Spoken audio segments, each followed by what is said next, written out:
The first session was super basic, newbie information about just basic things ways you can do approval workflows in SharePoint and Office 365.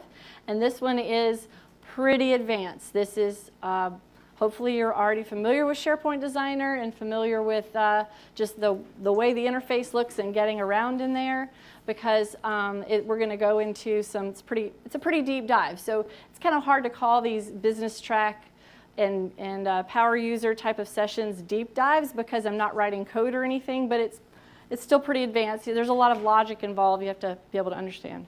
It's really fun. All right, so a little bit about me again, if you weren't here in the first one.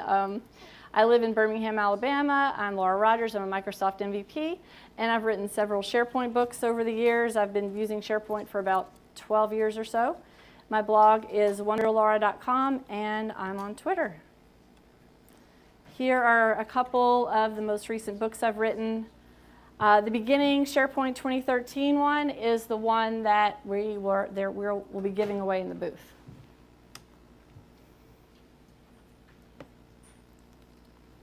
Okay, so the agenda for this session is we're going to do just a little bit of a recap of some of the things we talked about, just in case anyone wasn't in the last session. We'll talk about my task process pros and cons again, real-world workflow scenarios, and why I hate the task process designer, the last thing I demoed for you. But it's out of the box, and it's easy. Yes? I have one question. We ran out of time. You know both of those two workflows you showed, the built-in one? Yes. And the other one. We use the open task directly from Exchange. Okay. Email. Do both of those things send you an email with an open task?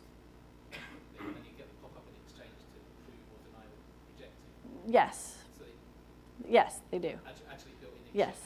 Yes. Both those last two workflow methods that I did in the last session, the out-of-the-box workflow and the task process designer, they both have built-in emails they send. And on the email that's sent, there's an open task in Outlook from the taskbar? Oh, I'm not sure the answer to that. He said, he was asking about the open task button in Outlook, so I'm not positive about that one. All right. Okay, so we're going to recap some of these other things, and I'm going to talk about in the real world why some of these out-of-the-box solutions, where their problems are, and what I do to get around a lot of those, and the way just some methods I've discovered for automating things.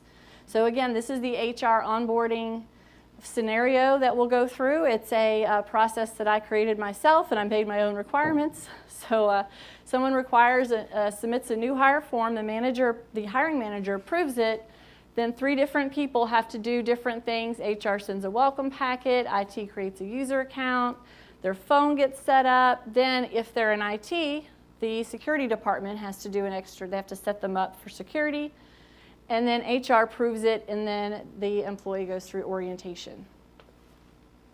Which I'm sure in your HR onboarding process there are a lot more different things that happen, but I was trying to give a good mix of just mixing it up between parallel and serial tasks. So again, some of these are approvals, like the manager approval, and then some of them are simply tasks that someone has to check a box to say that they completed that task. And those are outcomes, such as approved, rejected, or completed. All right, so these are some of the various options that are available to us out of the box in SharePoint and Office 365. Content approval is the most simple, and I might not have mentioned it, but just regular old SharePoint alerts can be used to be able to receive notifications about those. We talked about all these top 3 in the last session. Out-of-the-box workflows are pretty simple. Task actions are a little bit more complicated, give you a little bit more things that you can configure. And then custom tasks, custom processes are when you really just want to take hold of it and make those tasks do what you want and not have to work under the constraints of what the task process does and its little nuances. All right, so we get complexity involved. A lot of the times in the real world, you will start with one of those simplistic methods and then quickly realize that it sort of morphs into something more complex. Has anybody ever had that happen? Okay.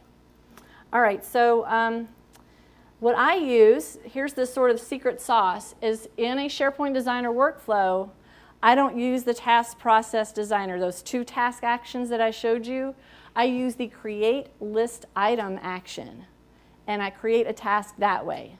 So when I use the create a list item action, here are some great things about it.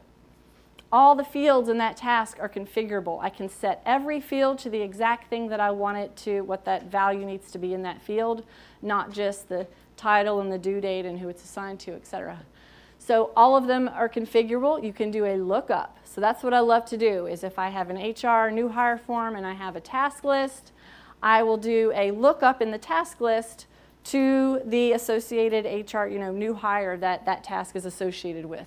So I create the lookup. We can create logic to determine if the task exists already with a lookup to the original item. We can have dashboards, which means I can have information about the new hire. In one web part, I can have tasks associated with that new hire in another web part, and if I have any kind of other documents and I have lookups, I can have all those in sort of a dashboard or mashup or whatever you want to call that. We can determine if parallel tasks have been completed. That's a fun one. There's some math involved there. And our task assignees filling in task fields, we can create our different task types as different content types. And with that, it will let us give different required fields for different content types. I actually wrote a blog post back in SharePoint 2007 called Using Content Types as Statuses. And that is the concept that I'm still using in this solution. All right, and none of the solution, I'm not using InfoPath anywhere. I'm trying to do everything with just sort of bare bones, no custom forms, since InfoPath's sort of fading away. And then we can send the task info back to the original form. And we can, if we want the automated emails, the emails aren't built in, but we can simply create a workflow that sends an email when a task gets created. So this is more work, but it's more custom, and there's more you can do. We have more flexibility, and you can make it do exactly what you want. You don't have to worry about tasks randomly disappearing after a certain amount of time and worry about all those constraints. All right, so again, here's the overview. I think I already showed you that one. And here's what we're going to do, just as sort of an overall sort of what the pattern is. So I have a certain pattern that I'm following each time there's a different approval that's happening in the workflow, and this is the general pattern. So this is in each approval task creation stage. So I create stages in my workflow really to mostly use for me to be able to keep it organized and know when different things are happening and keep it together. So I showed you a little bit about this one. The add date to time is the name of that action. I add 2 days. If each person gets 2 days to complete their task. I add that to the current item modified date to output to a variable that I'll use called due date. Now there is the ability when you're picking a date here, it has an option that says current date. The reason I don't use that is because it gives you today at midnight. It gives you it's always the current date at midnight. And I don't necessarily want things to happen at midnight or things to be due at midnight. So when I add 2 days to the modified date, that will give me in exactly 2 days. The next step that I do is I create item. This is create list item. And I create the item over in the task list. And when I do that, I have the ability to fill in all the fields. And I will demonstrate all of this in SharePoint Designer as well. And then I wait for the next status to happen. So the reason I'm having to wait, I really don't like having to do waits in workflows because I don't like to have those workflows running and running and running and running and just pending, like open threads running. Unfortunately, one of the bugs in 2013 workflows is that, the way I would have done it in 2010 is I would have had the new hire list and the task list, and when a task gets completed, it changes a status in the new hire list, which would trigger the workflow, and I would have logic that would make the workflow go to the next item.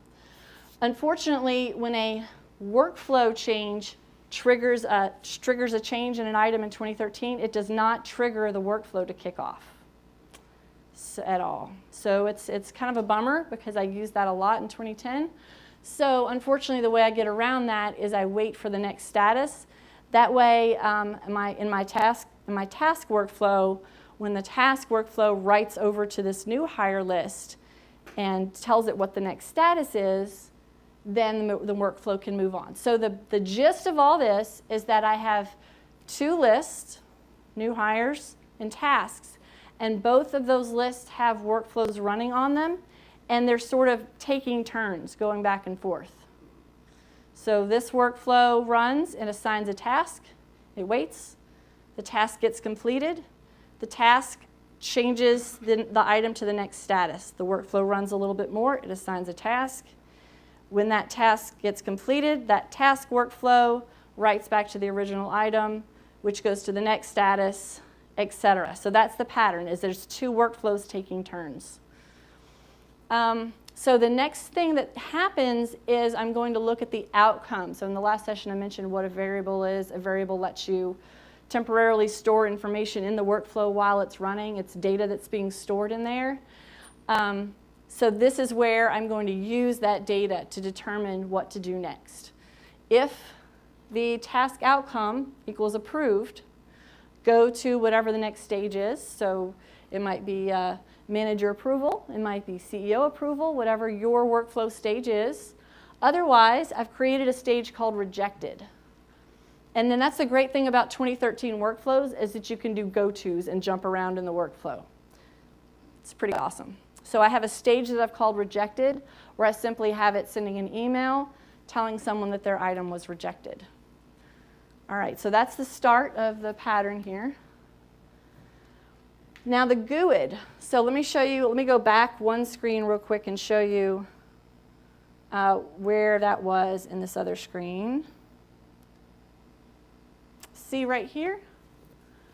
When I create the task, it gives me a variable. So in previous versions of SharePoint, it was just a number. It was just an ID of the item in the list, just the regular old ID field in SharePoint. Now in 2013, it is a GUID. It's a very long, unique number. So that's the number that I have that the workflow is holding on to as a variable that I need to be able to use to figure out what to do next. So this is my transition. This is where I say, if it was approved, go to whatever the next stage is, otherwise you're rejected. So this is where I have to figure out if what was approved, which specific task was approved. So when I click on this association, that's where I'm doing all these additional things. So it kind of goes a little deep in here. So if the task list, task outcome, so that's approved or rejected from the task list, where, so this is the where information when I'm doing a lookup. The task where the GUID of the task is equal to this variable that I'm holding on to already. Go find that specific task outcome and get it, and that's just how I'm getting the variable. It's called the task GUID. So this little ellipsis is what pulls up this screen.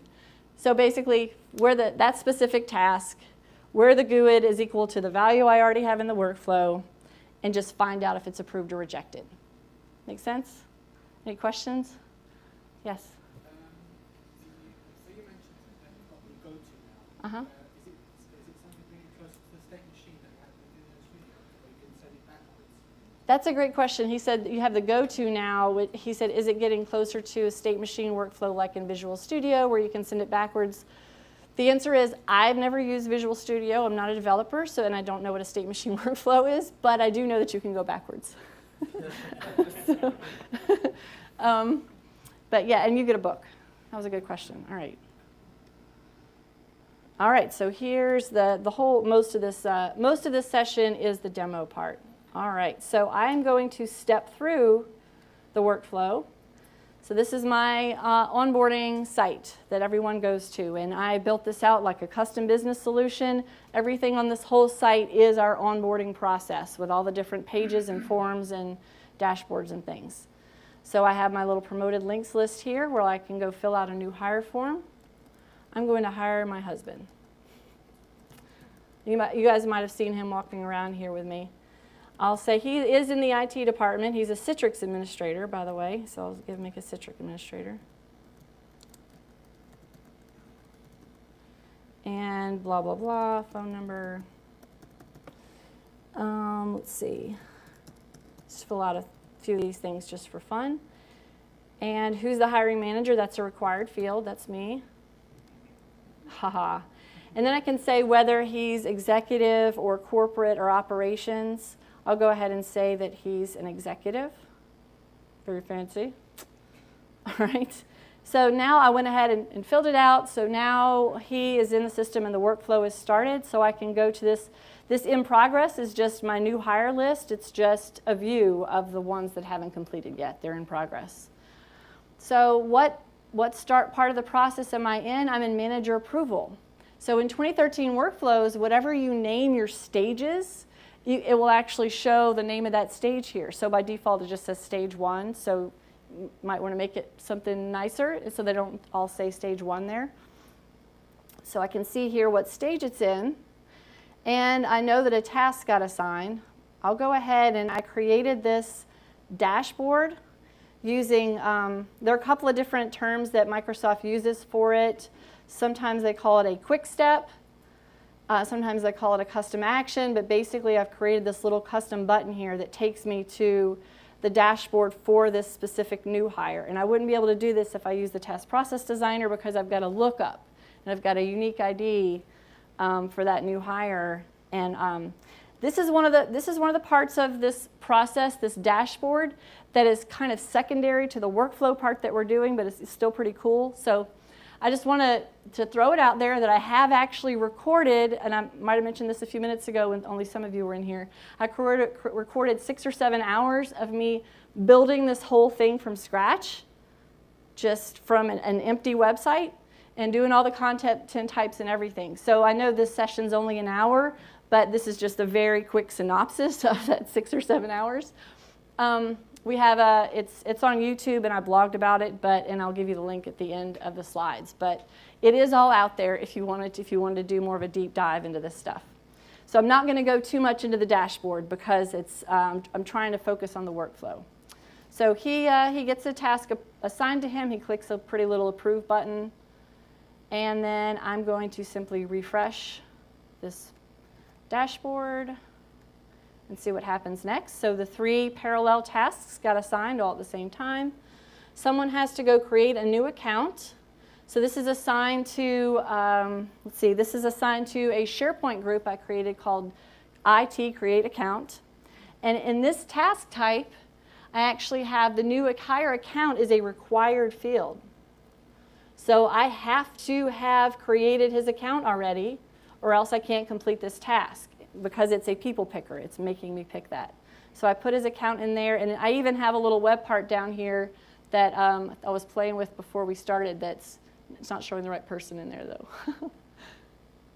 All right, but the dashboard's always going to show me his name and all the tasks that are associated with him. All right, so these are the ones that are not started. I'll do the phone. So for this one, there's no account field, it's a phone number, so I have to fill in the phone number, it's required. Oops. And I can't fill it in. I can't complete the task until I do that. All right, and then HR sends the welcome packet. They don't have any fields to fill in. They just have to say that they completed that. All right, and then once those 3 tasks are completed, I want y'all to start crunching on the logic and how I did that with my workflow for it to know when all 3 of those are completed, because it was a little tricky. The next thing that happens is because he's in the IT department, he gets this security task. The IT security department gets assigned this task to set him up in security. And I've only got a couple more. I wanted to walk through the whole thing and show it functioning correctly.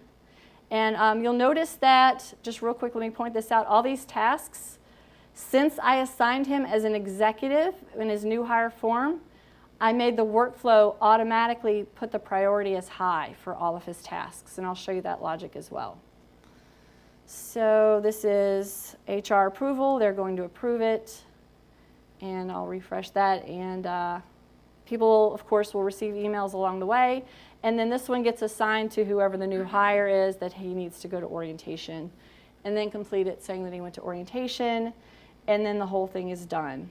And he's not on the in progress list anymore. He's completed. All right, so how do we do all that? Let's go open the workflow. This is I opened my site already in SharePoint Designer. I'll go to Workflows. Let me shrink this down a little. And my new hire approval process right here. And edit it. All right, so the first thing that I do is I'll go ahead and show you some of the behind the scenes structure that exists in the site so that you'll understand more about when I start showing you some of these actions and how they work. All right, so on my site I have several content types that I had to create ahead of time for all this to work the way I wanted it to work. I'll go to Site Settings, Site Content Types. So when I created the new hire content type, I used the parent content type, I just picked a contact because it's got a lot of the same fields. It's got first name, last name, phone number, address, etc. So since it was so similar, I created a new content type with contact as the parent. So in my new hire demo content type, you can see all the fields here. So the great thing about content types, or one of the great things, is that within the content type, I can make different fields optional, required, or hidden. So for example, email, business phone, full name, hire status, things like that that I don't need people messing with, I hid all those fields. A lot of these I'm going to set via workflow later. So I just am showing the fields that I want them to see when they first fill the form out. All right, so for example, full name. You guys have seen probably a SharePoint contact list before where it has a first name, last name, full name. That's a little redundant. So I hid the full name, and I'm setting the full name via workflow. I also hid the new hire account because they don't have an account yet when they're filling out a new form. So as you can see, there are a lot of fields in the content type, and we just don't necessarily need people to see them or fill them out that way. All right, our tasks have several different content types. So when in SharePoint 2013, when I get a task assigned to me, say if it's one of the out-of-the-box workflows, etc., or the task process designer, they all use this new content type called Workflow Tasks SharePoint 2013. And that has got some magic behind it because it is what gives you those pretty little buttons at the bottom of the task that say approved, rejected, completed, whatever your outcomes are.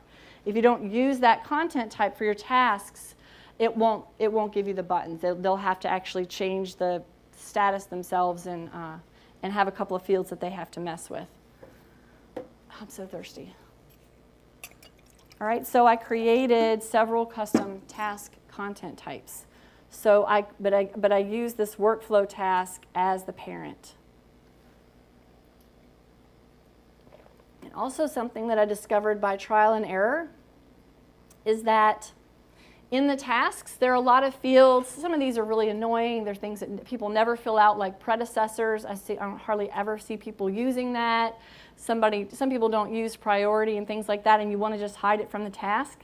I've noticed that when I start hiding a lot of those important out-of-the-box fields, that it breaks those buttons. So those buttons I was just telling you about that have the outcomes, they will just disappear when you start messing too much with hiding a lot of these, just the out-of-the-box fields. Now I created some extra field in here that's just one I created myself, and it was fine for me to hide it, but like priority, task status, % complete, and things like that, all these dates, I would try and stay away from trying to hide those. All right, so this is the important thing to note about this particular new hire account task is that it has new hire account is a site column. All the fields I created for this whole business solution are site columns. I didn't go into any list or library and directly create them there. Create them all as site columns. So new hire account is a site column. It's the same site column I use in my new hire contact, the main new hire form that people fill out. And so that's the same site column that I'm using in this task, and I want it to be required. So that's why when it's a new hire account task, they have to fill in the new hire count. So I did the same thing for, this is just for people having to complete the task. It doesn't have any particular field they have to fill out. They just have to click a completed button. And the phone task has the business phone in here as a required field. So those are some of the main things to notice in here. All right, so I'll go ahead and go back over to the workflow. First thing I do is I just say I want to set the full name field to a concatenation of the first name and the last name. That way, when I can have that when I do my lookups, I can have the first name and the last name together as part of the lookup field. It looks nice. It shows in drop-down boxes and things like that. But they don't have to go type it in again because they might mess that up, right? The more times they have to type it, you risk them typing it wrong. All right, here's a great little creative use of a variable. So if the employee type, remember I showed you that he was an executive in the employee type dropdown. If the employee type is executive, I have a variable called priority variable that I'm setting it, I just type the word high in here.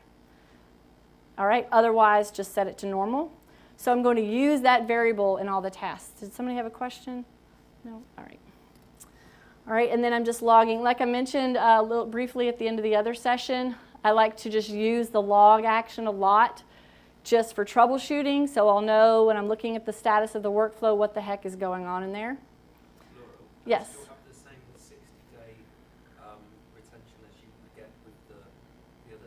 He says, do the executives have the same 60-day retention? Yes, I didn't change the number of days, but I could easily do that right here. I could use the due date variable in there as well. You get a vote. Okay. So then I don't have any condition in here. I just immediately after I set the variables, I go straight to the manager approval stage. And this is where I'm adding the to 2 days from now. And I do this in every single stage because these are going to happen at different times. This task gets assigned, and then it could be a few days later that this other task needs to get assigned, so I'm going to get the variable again. But I'm still just using the same, I'm just calling it the same variable. Now, variables are kind of tricky. You just have to make sure that you don't need it to be a couple of different things at the same time because you don't want to override it. But this one, it's only going to at one time, it's only going to be one due date. Okay, so manager approval. So this one's pretty simple. I'm just logging some information, and this is the magic I was telling you about, using just create list item instead of the task process designer. Here, this content type ID. So as soon as I have put those various content, those workflow content types in my task list, the task content types, since my task list has all this content types in it, I can actually pick that. That's a field where I can go pick which content type it needs to be as I create the task. So this is the one that's going to be the workflow task, which is actually workflow task is just the generic one that comes out of the box that has approved and rejected, since approved and rejected was all I needed for this one. So that one's pretty easy.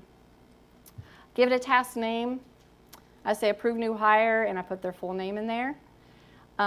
Assign to is going to be just whoever the hiring manager is, give it a description. Start date is just now. And then priority is where I do the variable. So remember I said if it's an executive, it's high, otherwise normal. So that way I'm not having to do a whole bunch of different create task actions for different scenarios that might happen. I can just do the variable and then just use that same variable in the task, and then if they're executive, they get high, otherwise they get normal. Does that make sense? Okay. Due date, again, that's another variable, 2 days from now. New hire lookup, yes? I've got a question about the due date there. How would you deal with escalation? So let's say the hiring manager's not there, is off. Is there anything you can do? That's a great question. So he said he's asking about escalation. So how would you deal with that if the hiring manager's not there? How would you know? How would you know to send it to someone else? Those are all things that you have to predefine and discuss with the business and then physically put them in there. If you created the workflow and you didn't want to keep on changing your name, someone leaves, could you use the profile service to do the line manager type thing? That's a great question. So if If I want this to be more variable, like if I want it to be able to use the user profile service to see who someone's manager is, in SharePoint 2013 workflows, you do not get any of those user profile fields like you did in 2010. I know, there's so many pros and cons to both. It's so frustrating sometimes, guys. I just want to completely move to 2013, and then, you get a book, by the way, and then it's little things like this. No, Yes? could you not be called web service, use a web service that pulled the information in? Ooh, that's a Or is it great, variable? yes. So that's a great question. So he said, could you use the call web service action? Yes. So the call web service action, that's a whole other level of complexity in here. I did write one blog post about it. But yeah, you have to know how to know the syntax of how to call your web service and know exactly what operations to use. And that's yeah. That's more of a developer thing, but yeah, you could technically do that. You could do a lot of cool stuff with the call web service action that we're not going to delve into that kind of thing in here, but yeah.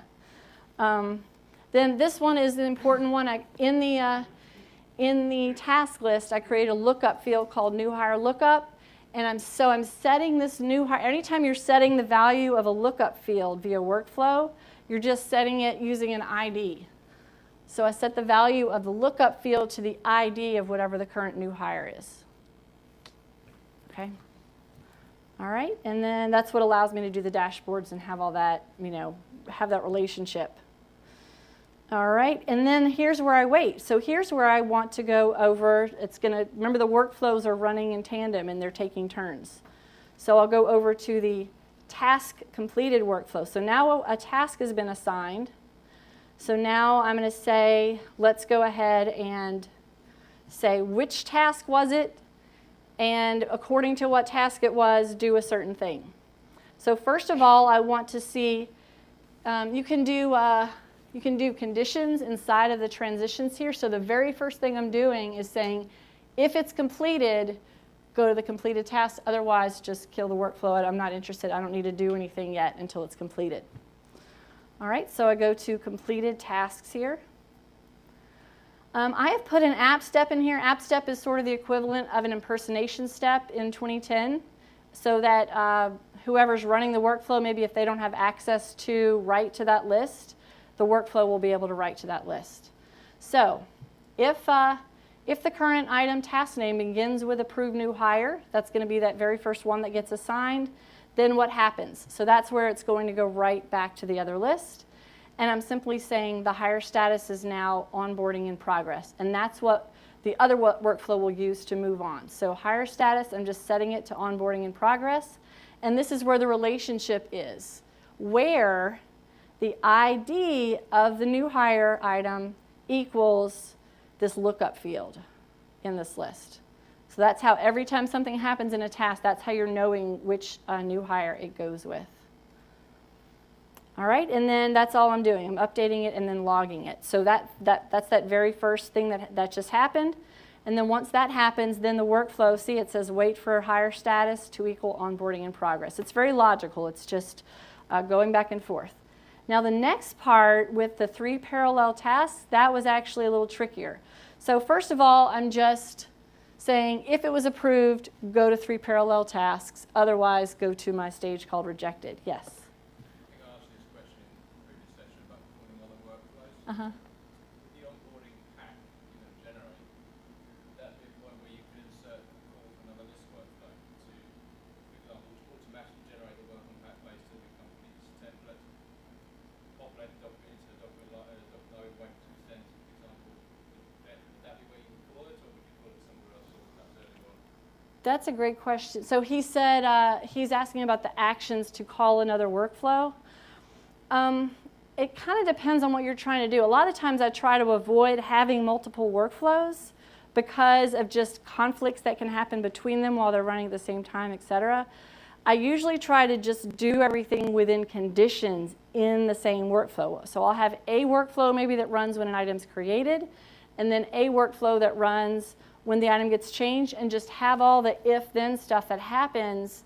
And that way, if it equals this status, then create list item, which would create a document or an email or something, and not have to necessarily throw in the complexity of jumping to different workflows. I used to do that. When I first started building workflows, and I kind of moved away from that. Yeah. All right, you get a book. Was that 4 so far, I think? I think we have one more. All right. So I'm waiting. So if it equals approved. Now this is a part that I had in a slide to figure out which specific task got approved. So if the workflow task outcome equals approved, what specific task is it? So this is where I'm saying what specific task is it? It's the task where the GUID of the task, and with a task list, I mean, you'll see the GUID in there. It's not something you see as a column, but it exists, where the GUID equals my variable that I have already. So that's how I match up and go find the right task and go find the outcome. Then I go to this next stage. Now this is the fun part right here that I had fun figuring out with the logic. So I have to, now these 3 parallel tasks can happen in any order. I don't know if HR is going to go first or if IT or whatever. They can just do them whenever they feel like it. So I had to figure out a way that would allow that to happen and not have to expect them to be in a certain order to go to a certain status. So what I did is I created an extra field in my new hire list, and I called it parallel count, and it's just a number field. And I defaulted it to 0. You have to default it to 0, or else you won't be able to add numbers to it. So each time any one of those 3 tasks gets completed, create new account, create new phone, or send welcome packet, it counts whatever the existing parallel count is plus 1. So then it has a variable of that new number, and then it goes and updates the item in the new hire list. So then the new hire list, you'll see the number go 1, 2, 3, and then when it's 3, you'll know that they're all done. So here's how you do the math. It's a action called do calculation. So I'll say new hire list parallel count. Again, it starts with 0. So whatever it happens to be right now, plus 1, spit it out in a variable. I'm holding on to this number, and then I just say, update that particular new hire with whatever the number is. Does that make sense? Kind of interesting? I had a lot of fun figuring that out. And then, since they're filling in the business phone number in the task, I don't want that sort of floating out there in the task sort of separated from everything else. I write the business phone number from the task back over to the new hire list. And maybe I don't even necessarily give all those IT people and all the different people in the process access to the new hire list. They're just completing their task, filling in their one field, and then the workflow has access to the new hire list. Question. Yes? Do you start working in SharePoint Designer at the beginning, or do you draw this up on a whiteboard? How do you come to the... He said, do I start working in SharePoint Designer from the beginning, or do I draw it on a whiteboard? When you're talking to the business and getting them to really understand what their process is and getting them to iron it out and figure out what's supposed to happen when, it helps to draw that out. But when I start building it, I'm just so used to this text-based designer, SharePoint Designer, I usually just start whipping it up in there and then running it and breaking it and testing it. So that's where I go write those fields across, though. All right? So all 3 of those do the same thing. They just say, if it's create new phone, add 1, update it. If it's welcome packet, add 1, update it, etc. So then all 3 of those happen, and then it says, and then I go ahead and figure out my new 2 days from now. And let's see, wait, yep. Yeah, there it is. Okay. And then I go, well, so I already created the 3 tasks, sorry. I've got to go to the next one. Wait for parallel count to equal 3, that's what I was looking for. So once it adds up to 3, once all those are done, I think you get a book, by the way. Yeah. So I think that's 5 that I've given away. All right, so whoever I said gets a book, we're going down to the Rackspace booth, and I'll sign those for you. All right, so after that one, so the parallel one, as you can see, as I mentioned a few times, the parallel ones are a lot more complicated, and they involve a lot more thought and logic behind how they're going to work with the whole rest of the system. And the serial ones are just easy, because for the serial ones, I just use the same pattern over and over again. So then this is another condition that I threw in there just to show you just some different options you might have. If current department equals IT, then I have one special task that needs to happen for those people, or whatever your condition might be in your company. And otherwise, I just skip this and I go straight to the HR approval task. So then again, same pattern, add the number, create the workflow item, the workflow task, and then wait for it to equal HR approval. And then as each task gets completed, it's just saying, well, if it's this task, then go do this and change it to whatever the next status needs to be. And the workflow is just waiting for whatever those words are for the next status.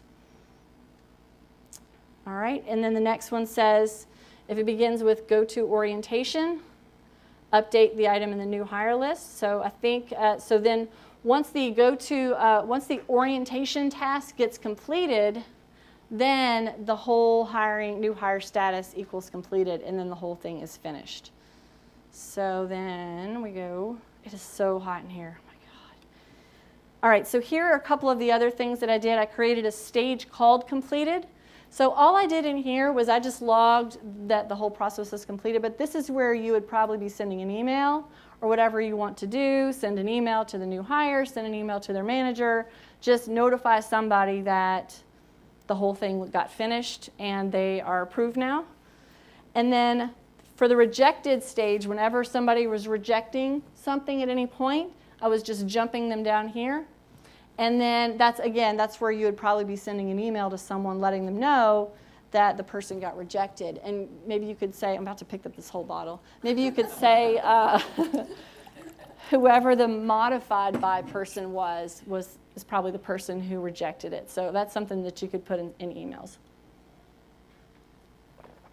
Alrighty, so between these two workflows, hopefully I explained that it makes sense. I'm going to go over to I have some time to go do the dashboard part.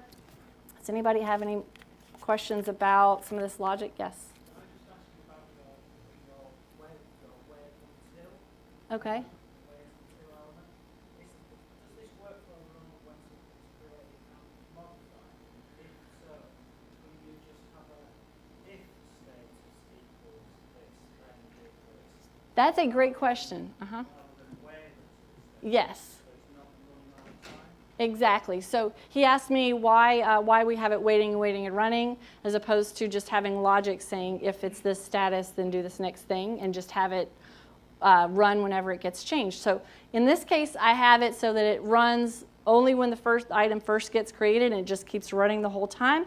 And the reason is because I would like to have it simply run and do one thing, and then have logic that says if the status equals new hire, then do the next thing, like you just said.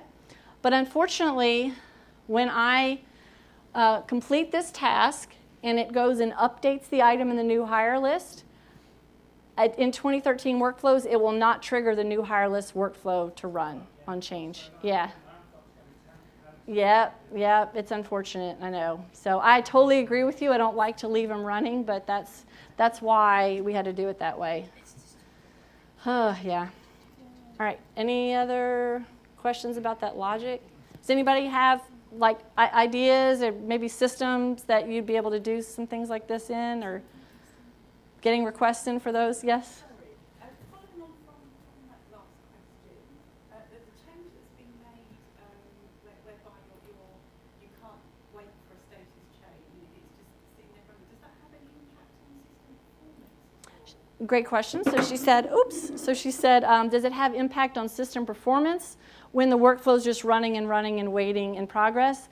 I believe it does. I'm not a server admin anymore. I used to be, but those are all threads running on the server. So especially when you see people with those out-of-the-box workflows running and tasks being assigned, those all just run and run. So that's the thing about 2013 workflows, though, is that you can have a whole separate server to run your 2013 workflow engine from. And you can have multiple servers, so you can build that out. In 2010, you couldn't do that. The only thing I'm aware on that one is if you, by whatever method, end up with like 10 workflows running on the same item, they all break. She said if you have 10 workflows running on the same item, they all break, yeah. Yeah, it goes horrible. That's another reason I don't recommend running multiple workflows on any one item, yeah. Yes? Why are you working with the labels of the task and not, for example, a hidden numeric field, something like that? Yeah, You change the label, Right. the main workflow, it won't work anymore. That is a great question. So he said, why am I using the labels? So, for example, if task name begins with this, or task name begins with these words, you know, they could change, people could edit them and things like that. I actually did a concept called a task data list. And in the 7th video of that whole long series of all those hours, I went in and use that as a method. So I create in bigger systems like this where you want maybe end users to be able to go in and edit, maybe change the days or change the verbiage and things like that about your tasks and not have to go edit the workflow. I created a whole list called the task data list. I think it's on this site. Task data, however you say it. Is it in here? Yeah. So the task data list is what's the task name, and of course you have a built-in ID field.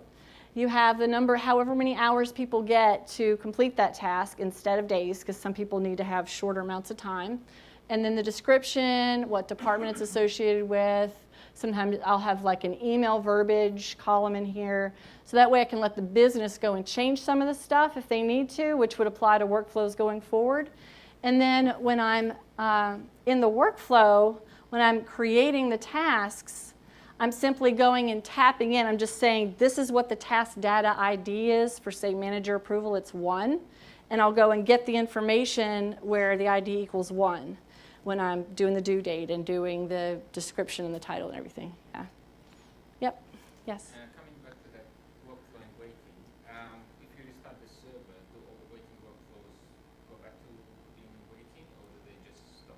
That's a great question. He said when you reboot the server, do the workflows go back to where they were? Yes, they do. If you install something on the farm maybe that messes with workflows, if it's a third-party product, I'm going to knock things over. I've seen that cause problems, and then I've seen all the workflows break. That's one of the reasons I don't like the out-of-the-box workflows is because they're running and everything's connected. And yeah. Yes? Is it possible to connect your local variables to manage metadata? He said, is it possible to connect the variables to manage metadata? Not really. Managed metadata, the way it's stored, is a long GUID. So if you know that sort of long cryptic information about that particular managed metadata, then kind of you could do that, but it would be kind of tricky. Yeah. All right. I'm going to move on. And so I have about 10 minutes left. I'll show you a little bit about this dashboard stuff that I was doing. So I have my workflows that are running in progress, and I have this little dashboard that I'm taking you to.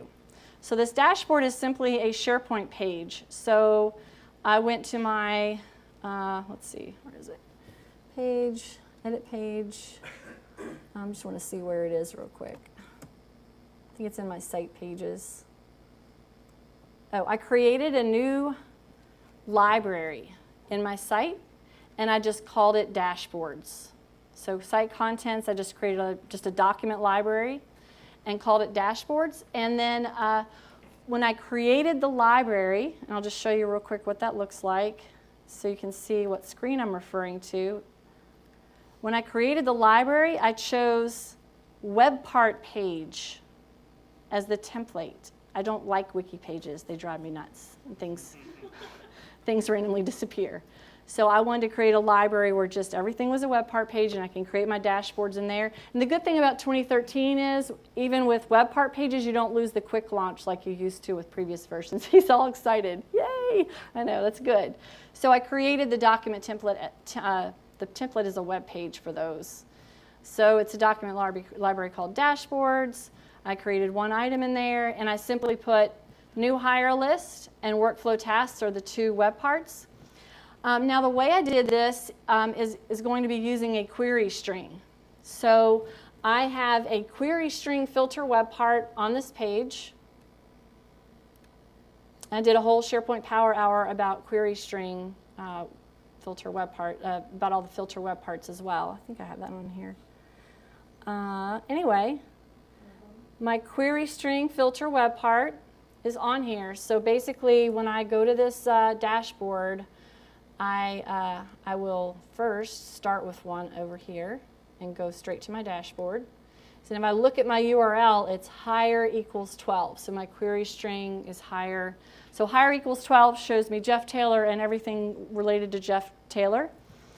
Now, 12 is easy because 12 is just the ID of the new hire. But for the tasks, that was a little trickier. So what I had to do with the tasks is I need to be able to send the ID of the new hire in a webpark connection to the tasks. And I didn't inherently have the ID of the new hire. So when I created that lookup field, just my regular old new hire lookup field, in addition, I checked the box next to ID. So now the lookup to the new hire from the task list is automatically bringing over whatever the ID of that new hire is, which lets me use webpark connections to filter by it. All right, so and I'll go to SharePoint Designer and go to my new hire list. So custom actions. So they're called quick steps when you look in the ribbon, and they're called custom actions when you're in SharePoint Designer. But basically, I created custom action on the list item, and I created a custom action on the display form. I'll show you what it looks like on the display form real quick. When I'm looking at a new hire, see?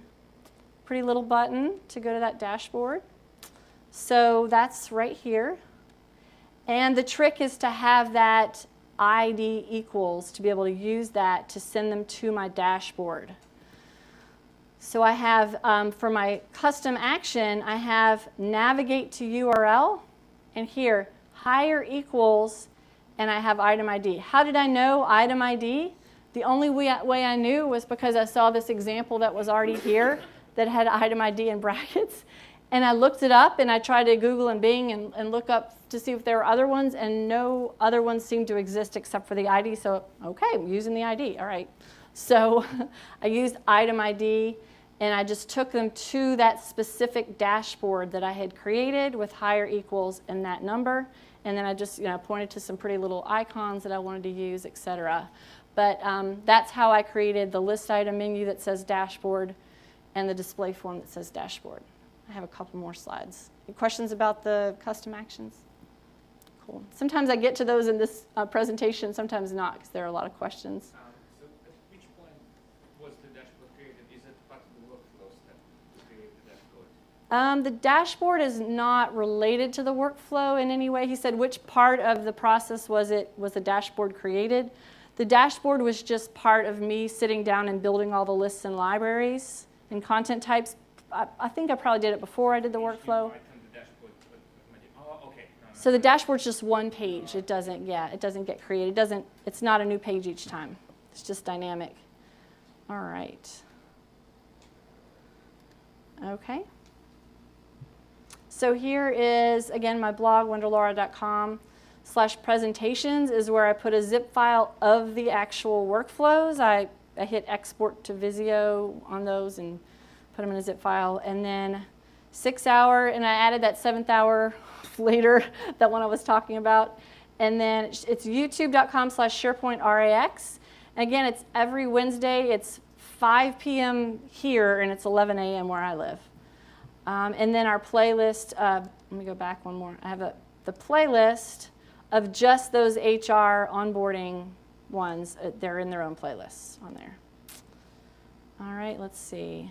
Again, follow me, Wenderlaura. Come see, especially if you want a book, come see me in the Rackspace booth.